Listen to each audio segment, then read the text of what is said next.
Hello, and a very warm welcome to each and every one of you who is watching. Very warm welcome to the Found Her series, which is a very special series in association with AI powered marketing tool Simplified, where we are bringing forth some of the most promising women entrepreneurs to share their journeys of growth, of innovation, and of entrepreneurship. Today, I have present with me one of India's topmost dermatologist, Dr. Chytra Anand. As beautiful as she looks, she has many things to her credit. She is one of India's top dermatologists who's been featured in both Outlook and Elle magazine. With 15 years spanning three continents, she's the visionary behind SkinQ, the first active skincare brand for skin of color. Beyond her expertise, she's a regular voice in renowned publications like Vogue, Cosmopolitan, NDTV, and is an advocate for skin health and undeniable impact of first impressions. A very warm welcome, Dr. Chaitra. Thank you so much, Avneet. It's a pleasure to be here. It is our pleasure to have you, and we're so excited to make this happen finally. Um, we're talking about Found Her, and the her is you, who is a remarkable entrepreneur. Talk to us about your journey. How did you find your calling? Think of, deciding to be a dermatologist, convert that into being a thriving business, launch your own product. Talk to us about your journey. Sure. I think sometimes I always say that I was an accidental doctor or a dermatologist, more an entrepreneur, because I always had something that I wanted to create. It was always within me, but I didn't know what. And I happened to fall into dermatology when I was in UK, actually exploring a lot of other opportunities in this whole aesthetics field. And I realized that way back in 2001, 2002, it was such a very early stage, nascent field of aesthetic dermatology, aesthetic medicine. And I realized that, this is something I really enjoyed, having already been a qualified practitioner doctor. And I got into that, then, worked there, saw how everything was in England and then in the US, etc. Then came to India, started one clinic, and I saw an opportunity really out there. And I saw that, when I started my clinic here, people didn't really understand what aesthetic dermatology even meant. It seemed like so ahead of its time. So I said, okay, let's educate people. And I started educating and talking about it. And then I realized that, I could actually found a chain of clinics through this because there was limited access to aesthetic dermatology. There was enough clinical, but not aesthetic. And that's how it started with Cosmoderma clinics. And that's why I named it Cosmoderma, like cosmetic and derm, so that it would just be so easy to resonate because it was such an early mover at those times. And that's how Cosmoderma started. And while doing that, I realized that there was a lack of training for aesthetic dermatology in India. It was not just for the staff for the clinic, like nurses and technicians, but also doctors themselves.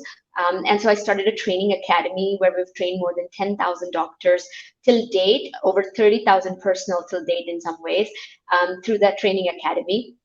And then later, during my practice as a dermatologist for the last 15 to 18 years in India, I've always come across skincare, right? And I realized, especially during COVID, that I'll never be the touch point to a lot of people who have skin issues. It's always going to be like Google and Instagram and their friendly neighborhood advisors, etc. And I started seeing more people having adverse events from doing all these remedies than having good results. And then I looked at the market and I realized that, Indian market, though it's flooded with skincare, etc., we really don't have products that cater uniquely for our skin type, which is Indian skin, because Indian skin is melanin rich skin or skin of color, as we call it. And there's a big, huge gap, not just in India, but globally for skin of color market. And for science-based clinical efficacy, safety proven products, which are solution oriented, right? It's not just another cleanser, another moisturizer, but solutions when you're looking for problems. And that's how Skin Q came about. And the name is really about skin quotient because I think during COVID, I was a little bit more pissed off and saying that, my God, do they take us for fools in this market? What is the clutter? So I wanted to tell people, like, you have your IQ and you have your EQ. There's also something called skin quotient. So get smarter about what you're putting on your skin, which is the largest organ.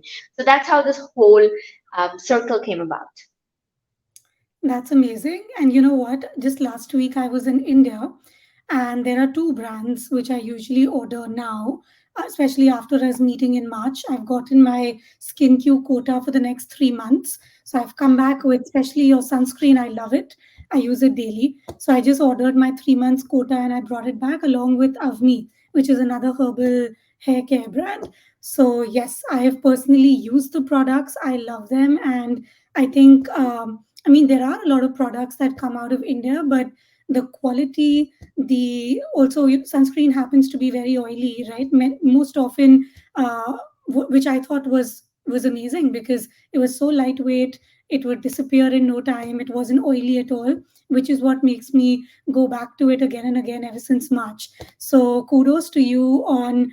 And the other thing I think I want to congratulate you on is if we look at a lot of professionals, right, especially doctors, I mean, for the lack of a better word, doctors are like gurus, right? Where people would struggle to get an appointment with them for their craft, but not many of them think of productizing what they're doing.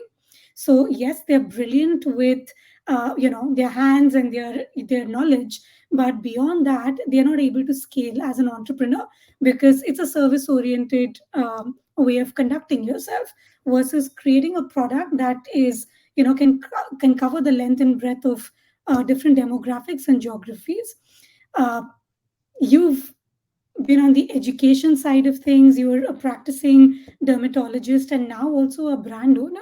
I'm sure each of them comes with a very different approach with regards to putting yourself out there, right? The messaging with uh, you leading sessions to you launching your brand. How has your journey been with figuring out how do I differentiate myself from my brand? How does this communication strategy, how has it transpired for you? That's a great question because, like you said, right, it's really many varied personas, right? I have this persona as a dermatologist where I write textbooks and I write chapters in textbooks, I write white scientific papers, etc., train doctors globally. And then on the other side, I have this influencer status on Instagram where I talk to people and trying to educate them on what is really about skin, debunking a lot of the myths that people are used to listening, giving them ideas as to how to actually take better care of themselves in the comforts of their home and stuff. And then now starts with SkinQ, where I'm a brand owner and more entrepreneurial in terms of out there in the D2C market, etc., which is a different brand voice, right? But I think finally I realized one thing. It really comes down to education. Education is empowering. And in all these aspects that I do, it really comes down to the voice of educating our consumers, be it within the clinics, be it when I'm training other doctors, or be it when we have consumers for our skincare. Because I really want them to understand what is truth, what is fiction, right? The truth and the fact versus each other. I also want to explain the science behind these things, and I want to make it more accessible, the knowledge, right? It doesn't have to be bottled up within my head. I want them to have a door to what I know, but in a very simpler way so that it just translates across everybody. So the kind of content I make, etc., is important. So I think the biggest bridge for me has really been digital because it's the easiest access in some ways because you need to harness the power of social media today at the end of the day because that has the highest reach, the fastest reach, etc. Saying that, I think being authentic to the brand voice. Everybody says that, right? Be authentic to your brand voice, to yourself. And sometimes it's confusing as to what does it even mean. But I figured out that at the core, why did I even start this? I started it because you know, for a nation of 1.4 billion people, there are maybe 30,000 doctors who practice aesthetics, right? Aesthetic medicine, who you go for your pigmentation problems, hair loss problems, acne problems, etc. But 90% of our population will suffer from these kind of concerns. And only 10% of them really have access. 90% still don't have access because most of these doctors are in metros or tier one cities. So the whole idea was how do we translate this across to those other people who don't come and see a doctor or don't even have access. So the concept to me was always dermatologist expertise in a bottle in the comforts of your Nice. home at a click. So that's what it really is. And it's so every time I think about what I'm communicating, I always come back to the why. Why did I do it? And I build my content around it. I build everything that I have to share, talk around it. And I think that helps take out all the noise. Otherwise, it can get too cluttered and noisy in our communication. So I think that has been one. The other mediums, of course, you need to be, you need to build strength as a KOL, right? You have to be a key opinion leader of your industry to stand out. And I think that comes with dedication and a lot of investment of your time and effort. And it's not something that happens overnight. It's something that's built, currency that we call it, right? Reputational currency. And that's also critical. So I think all of these have kind of filtered down to make it into a whole approach. Amazing. You know, Dr. Chaitra, we have a lot of growing founders and specifically women founders who are going to be watching this series, right? We're streaming live across all our socials and this is going to be sent across to our entire database. What we find is women, I mean, firstly, women have a lot more commitments in terms of time because they play multiple roles at home and at work. I'm sure it's the same for you. You wear the hat of being a daughter, a wife, a professional in your own expertise, and time is always a crunch, right? That is, it's actually a luxury. Is I'm just wondering, uh, when it comes to content creation, right? There is again two ways of looking at it, and the biggest distinction for me was when I was able to separate the difference between marketing and sales, right? When you're able to look at things from brand advocacy and sales, how do you approach all of this? And when it comes to having time constraints as an entrepreneur, how do you still maintain focus to grow the business versus just get lost in, endless amount of daily posts and all of that? Yes, that's a great question. I think one thing we must always remember is that there is a brand and then there's you as an individual. As long as we don't think that we ourselves are the brand and there's definite clarity of that, then we're okay. I think a lot of times the confusion becomes when we tend to internalize everything and make it all about us and believe that everything starts and ends with us. I think that's one thing. Second, it's important to build structure in the business, right? I mean, when I say structure, it doesn't even have to be hierarchy, but it has to be different roles for different people and having enough people to help support. We can't do everything ourselves and we can't be everywhere. Even though sometimes we feel that no one else can do things better than us, it is a very common thing with founders, right? We always feel that we could have done it faster, we could have done it better. But knowing that, we do need a team. Like I always tell women who are mothers, right, that it takes a village to raise a child. It's the same thing with business. It really takes a community to build a business, right? To build a successful brand. You can build business, but if you want to build a brand, it takes a community behind it.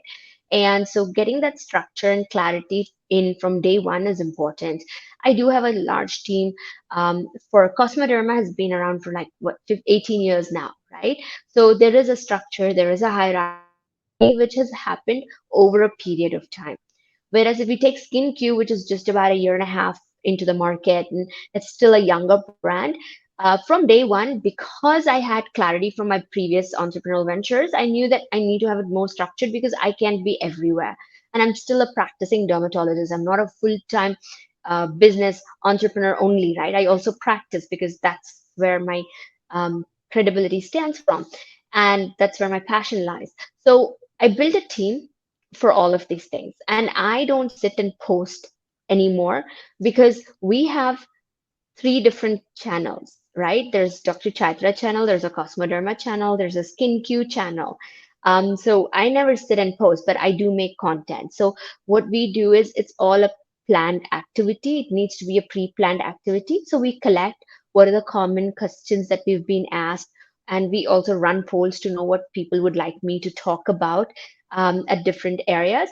And then we will mark out time in the calendar where we will make content at one stream. So, we'll block out maybe 4 hours or 6 hours, and during that time, we will shoot the entire content that we need. So, 70% of the content is structured. there's always still going to be that 25-30% that you have to still kind of wing it because there's suddenly a need, there's suddenly a trend, there's suddenly something. So we do that. But as long as I think majority of it is structured, you'll find that you can make time for a lot more things than you thought you would be able to. And one thing that's fairly non-negotiable for me is my time with my son. My son is 6 years old. He's still very young. So for me, I travel a lot globally training doctors. I'm at meetings at all odd hours.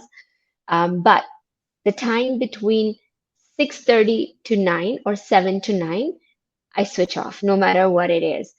Because that's my time with my son where I spend time with him, read stories, put him to bed. And after 9, I'm back at work till 1 or 2 a.m., 3 a.m. some days, etc. But that is thing. So as long as you plan it, and my team knows now that I'm not going to be accessible between 7 to 9. So don't even bother. Whatever it is, finish it before 7 or keep it after 9 p.m. And that's how I work. That's commendable. I mean, we're talking about building one channel here. You're building three. So I can only imagine, along with raising a child, which it's commendable, right? And I think with Incubate, these are the kind of stories and role models that we want to bring forth so that women, number one, can believe that it's possible and potentially also take away some tools and hacks if they're not being able to do it. How can they manage their time, their resources, and whatever is available out there better? Would you like to recommend any particular tools or any templates that you use that have worked for you, that have helped you optimize time, content, leads, all of that? Sure, happy to. I think one thing I can't do anymore is give any time or date to anybody without looking at my calendar. And my calendar, I have a EA and I have a PA. So let me structure this the way I handle it. So my PA handles my personal life, my EA handles my business life. So there are two things to it, right? And I don't, beat myself up over the small tasks that need to get done because as a woman, like you were saying before, right? And my father said this to me a long time ago too. A woman has multiple roles to play, right? You're a daughter, and then you're a granddaughter too, then you're like maybe like a girlfriend, a wife, fiance, etc., daughter-in-law, let's not forget that, then you're a mother, and then you're an entrepreneur. So there's so many things, and it's not like you can say that, hey, I cracked $1 million deal today, but you get home, you're still the mother at home, you're still the wife at home, and everything has its own definition, right? I mean, that's the society fabric. So we need to find ways to be within those fabrics and how to juggle all of this. So my personal life has a PA who handles all the small stuff, right? And then my EA schedules everything in my business side of life. And so I'm very careful about where my time is spent on these things. So I never schedule anything without looking at my calendar. Otherwise, I'll end up triple booking, quadruple booking, and I'll be like, oops, I'm so sorry, kind of thing. So calendaring, right? So Calendly is something that I use for people to book in if they need to slots with me. And even my team, if they need to access me, it's not like they can ping me on WhatsApp and I'll do that because WhatsApp is really distracting, right? On a work day. So my phone stays face down. So they have to book in slots with me to have meetings and they'll have like 15 minutes. Then they need to be productive in those 15 minutes and they're not going to get FaceTime with me again after that because that's how time is and stuff. And then I also use like for my calendar, I'm an Apple person, so I really am grateful to Apple because it just streamlines through my phone, my computer, iPad, everything, and everything is sorted there. And in terms of like business and stuff like that, I use Notion with my content team because they put everything there. I put everything. We've got the whole flow chart, everything. So that helps us frame everything. We put in the scripts.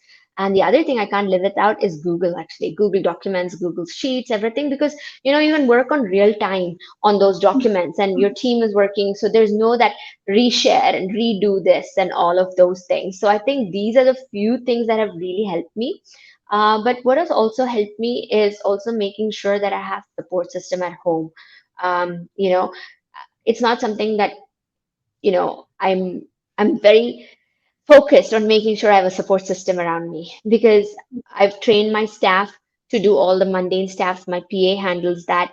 And so everybody in my house is digitally enabled. I have a menu system which I put down for a whole month, where I go over it for like an hour, and the whole month is slotted. So I don't have my cook coming and saying, "Madam, what shall I cook today? What shall I cook tomorrow?" It's all sorted. Everything is slotted. So it's actually fairly structured, and that helps me work. Hmm. I think there's a lot of things to learn there for all of us. So amazing. I myself am a sucker for planning. In fact, issued a book earlier this year called Life Planner, if you can see it. Oh, So nice. It got blurred out, but life planner, got it. yeah, so I'm always on the lookout for new tools, hacks, tactics that work for people in different realms of work. Dr. Chaitra, AI is the new thing, the new buzzword, right? Uh, what are your thoughts with AI? Are you integrating it in some way, whether it's your business, whether it is your content? Are you integrating it in some way? Sure, I think it is the future. There's no need to fight it. We need to get with it. And the faster we learn and adapt, the better it is for us. And it's there. There's so much AI that we can use to make life so much easier for us, right? Like, I've been part of this whole AI scene for over 15 years now, even before AI became mainstream, because large companies were doing a lot of AI integration into dermatology, Mm, for diagnostic tools and stuff like that. So I've been a consultant for them, where I've helped them map and put in the flow chart for the AI to train the AI engines and stuff like that. So I've been part of that. We wrote a skin AI mirror for Skin Q, which is like a mini consult tool. So you just take your selfie, and it'll tell you like what your skin is about, what regimen to use, and give you some information on it. Because like I said, create access for the remaining part of India who can't access doctors. So that's our AI tool. But in my daily life, I love Chat GPT. I mean, I think it's mm, phenomenal. I don't know if it's going to make me dumber, but it's definitely made me faster, because I think half the things that I think about, I don't have to spend so much time thinking about it, because GPT will give you a framework, and then you mm, can build upon that framework. So it takes up a lot of time that you spend ideating and thinking and researching and stuff like that.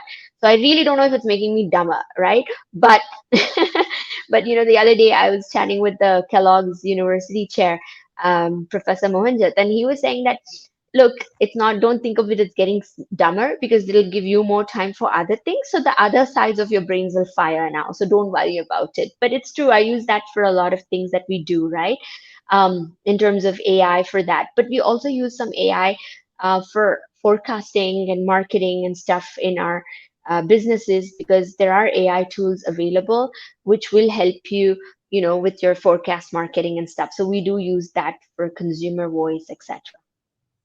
amazing.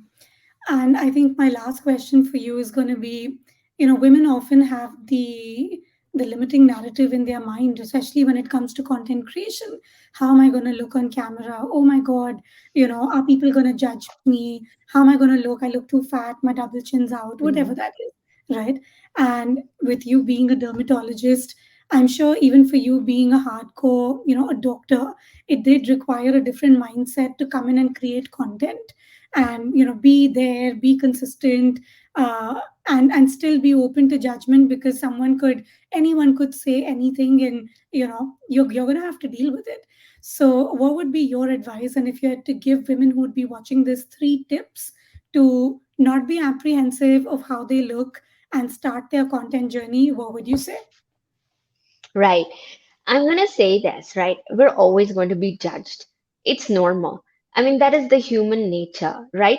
Even within ourselves, if we really look down to the deep core of ourselves and however evolved we are as people, the basis for all of it comes from judgment or commenting, right? The first comment we make when we see a person, um, when women see other women, is also based on looks, right? Oh, you've lost weight. Oh, you're looking good. Oh, your hair looks great. Your nails look great. I mean, even in a business scenario, Avneet, where there's like a lot of women entrepreneurs, the conversation starts from there if you've known someone for a while. And Hmm. so I think this is internal bias, which is already there. So I always say we're always going to be judged. You do, you're judged. You don't, you're judged. So just do what you got to do. I Hmm. say this to everybody. And it's the truth, right? It comes from this other saying, right? Till you ask, it's a no. But when you ask, it's a 50-50. It could be a yes or it could be a no. So I bring the same thing here. And we have to toughen ourselves up because we're always going to be judged. And if you're out there talking and if you're leading the pack, then there will be more people trying to pull you down than push you up. It's just human bias. It's nothing against us personally, but that's what it is. And we are evolving, but it'll take time for that to happen. So I always tell this to people, even I mentor a lot of young doctors, young women, etc. And I always tell them this, right? That for every time you get an idea, there will be 100 things that you will get why it's not a good idea. So you have to learn how to train yourself to block out the negatives and focus on the positive. So one of the things that helps is to surround yourself with a group of women who are in similar kind of journey and a little ahead in their journey. For one, if they're in the similar journey, then you have a focus group to chat with who they're going through same problems, and you're talking it out with each other, so there's better understanding. Second, if they're a little ahead of you, they are kind of talking to you about mistakes they've made, so you can kind of avoid the same mistakes, but maybe you make new ones. And so Hmm. there's a little bit more of that. Third, get yourself a mentor. Very, very critical. Because as women, I think we also feel that we need to be perfect. It's true. Like we always feel like it's never enough. We feel like we can do more and it can be better. Even like, when we're pitching and stuff. I'll give you a example for this. Like for SkinQ, we're raising our seed. We had already raised pre-seed. We're raising a seed round of fund, right? So I've been doing the pitching. And I see the pitches. We did one to an angel platform, and we were also allowed to be part of the pitch of the others. There were guys pitching so confidently, and I was looking at the product and I'm like, this is such a half-baked product. And you know like hardly any revenue, just a brilliant idea. And they were pitching like this was the next big Google or something, right? And then Hmm. we in ourselves get so many questions which pull us down that when we actually open up our mouth, we tend to be a little bit more hesitant. So I want to Hmm. say that there's enough bias within ourselves. So get that mentor who will focus you, get a leadership coach, because there are certain things that as women we need to overcome within ourselves to really get out there and do it. Like I see your sessions, right? I've seen a lot of your sessions where you're talking to women entrepreneurs, you're giving them tips on how to do better, and I think it's phenomenal. Like, subscribe to that, do podcasts, read, but self improvement and get that mentor. That's really going to help. That's amazing. Thank you so much. I think you tied in everything so beautifully. And thank you once again for taking the time to chat with us. It's been amazing to reconnect and hear from you. I thank you, Dr. Chaitra. We have some comments coming in, and I'm sure as everyone gets to this, there will be certain questions which we'll bother you with. But thank you once again for your time. And thank you to Simplified, that is an AI powered marketing tool which simplifies content creation for so many different founders, saving them time. So if you haven't tried this, Dr. Chaitra, please do and give us your feedback. And I'll please do be that. with I'll us. definitely try it. And please be backstage with us. So I'm now going to request Disha on my team to bring in our closing video. Dr. Chaitra, please be with us backstage until we conclude. Sure. Thank you.